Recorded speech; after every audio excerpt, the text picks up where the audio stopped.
After 13 years, Nintendo finally has a true sequel to Pokemon Snap coming up. Developed by Bandai Namco Studios, new Pokemon Snap looks to be a nice virtual vacation, allowing fans to interact with their favorite Pokemon across scenic vistas.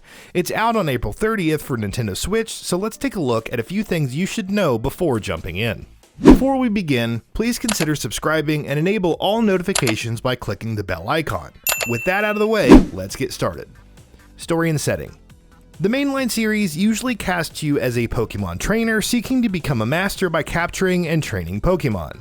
In new Pokemon Snap, however, you're a Pokemon photographer who travels to the Lentile region.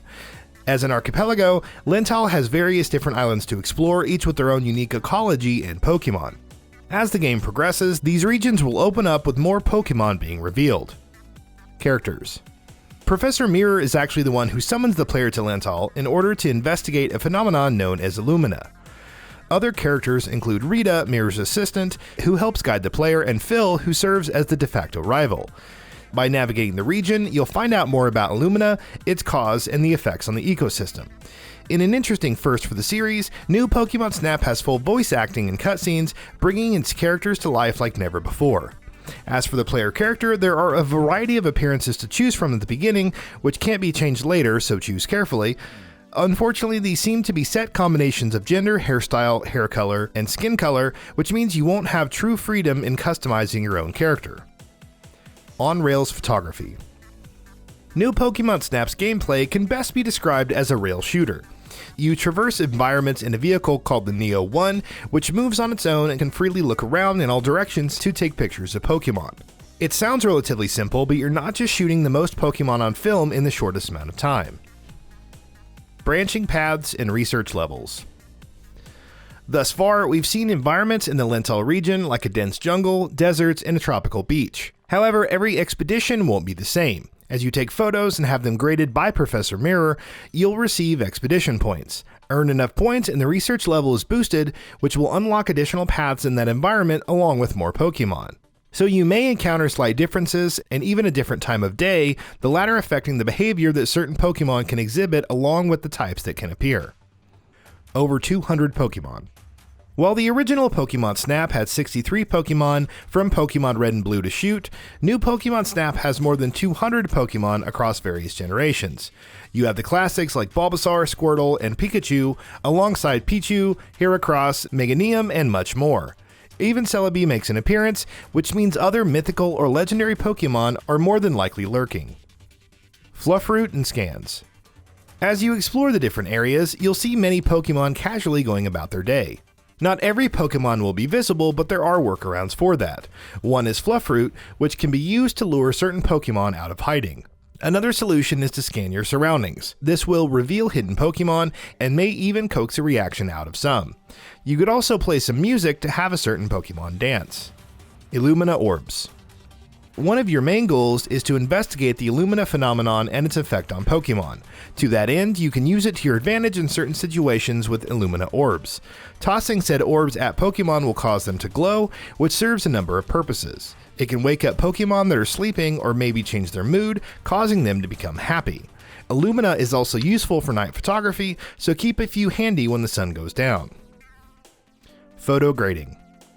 As Professor Mirror goes over your photos, he'll score different aspects and give them a rating of 1 to 4 stars.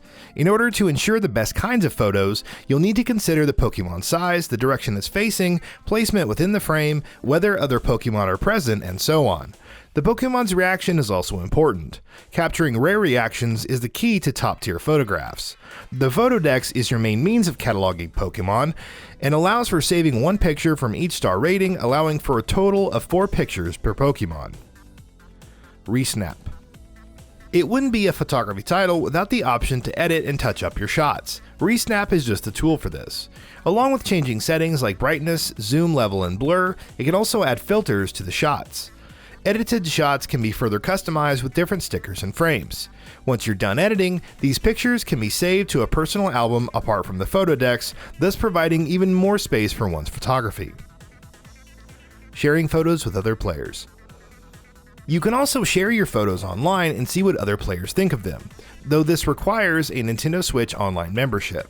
Photos shared by other players can be given a sweet medal, which equates to a like. Garner enough medals and your shot may start trending or even be featured in-game. Global leaderboards. If you're keen on bragging rights, then there are online rankings as well. These allow for comparing various achievements, from total photodeck score to research expedition scores, to see who's on top in the global leaderboards. So if you're finished with the main story and want to compete with other players on nailing that perfect shot, then this should serve as decent enough motivation. Supports gyro controls.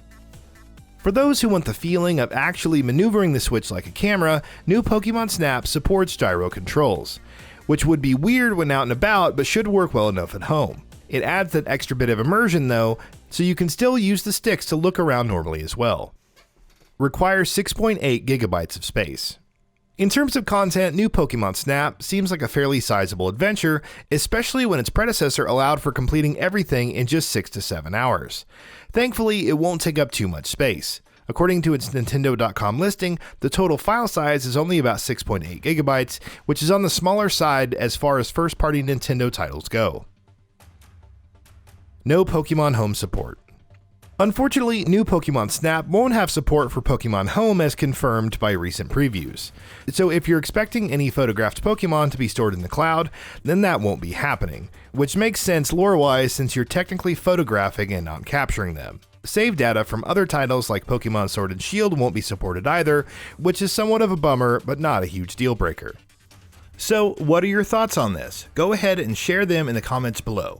And if you like this video, please subscribe to the channel and enable all notifications by clicking the bell icon to get new video updates. We upload every day and we would really appreciate your support. Thanks for watching.